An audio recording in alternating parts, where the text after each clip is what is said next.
All right, so now that we've implemented both of our update endpoints on our server, the next thing we're going to do is go and actually implement the corresponding logic on the front end that will actually use those endpoints.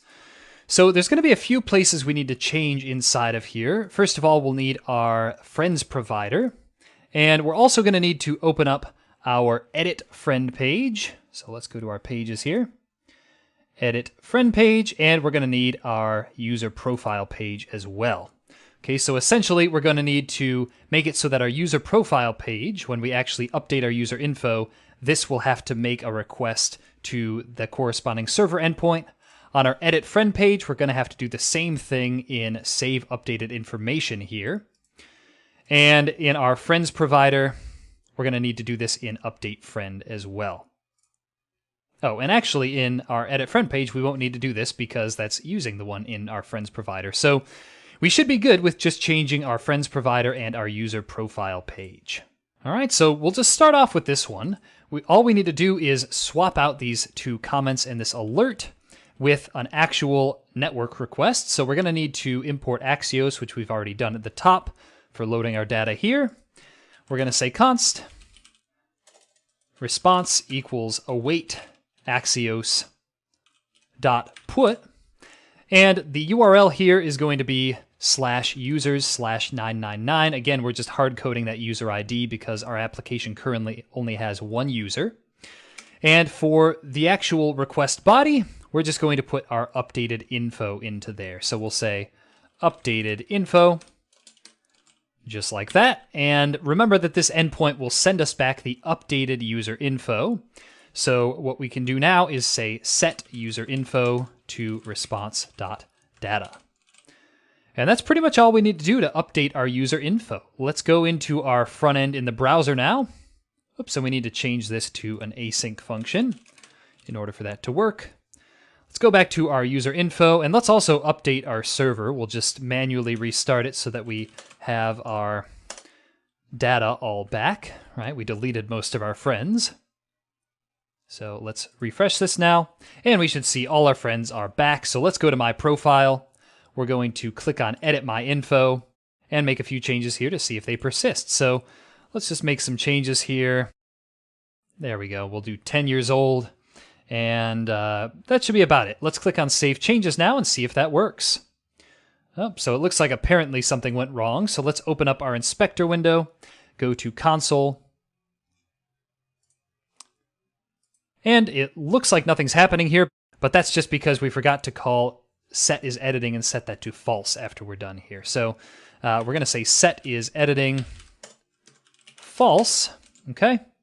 And that should make it so that when we click Save Changes, it sends us back to our My Profile page with the updated data. And just to make sure that's updated on the server, let's refresh the page, and we should see that that change persists.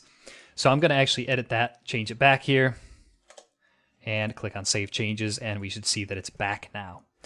Cool, so now we just have to do the same thing for our Friends page, which we can do via the Friends provider.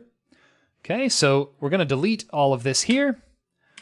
We're going to delete the alert, and we're going to do basically the same logic that we had before inside our user profile page. What we're going to do is say const response equals await axios.post, or actually this is going to be at axios.put, okay? And we're going to make a request to /friends/ and insert our friend's ID. So we're going to get their ID from updated info here. We'll say const friend ID equals updated info.id and insert that into here. So we'll say friend ID like that. And the payload here is going to be our updated info. So we can say updated info like that. And once we get that response back, we're going to set our friends to the updated friends info by saying set friends response.data. Oops, I spelled response wrong. Let's try that again. There we go. Okay, so one last thing we're going to do. Let's just open up our edit friend page to make sure we're sending the user back. It looks like we are after we call update friend, so it's taken care of by that.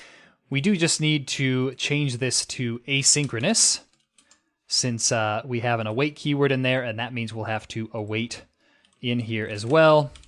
and change this to async as well. Okay, so that should be all we have to do. Let's go and try and edit one of our friends' information now. We're going to go back here. We'll edit Eva Hayes. Click on Edit Info. We'll change the spelling of Eva's name, I suppose. Click on Save Change.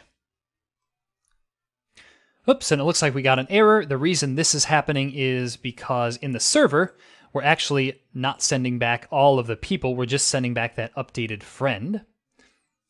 Okay, so what we want to do instead is send back our friends here. So we're going to say res.json friends. Okay, so let's try that again. We might have to restart. There we go. So let's try changing that to YVA, click Save Changes, and sure enough, those changes are persisted even when we refresh our server.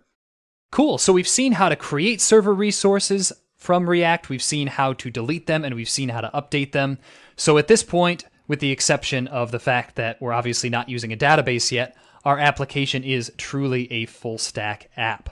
So congratulations on converting that, and I hope this has been informative for you, and I'd like to thank you for viewing.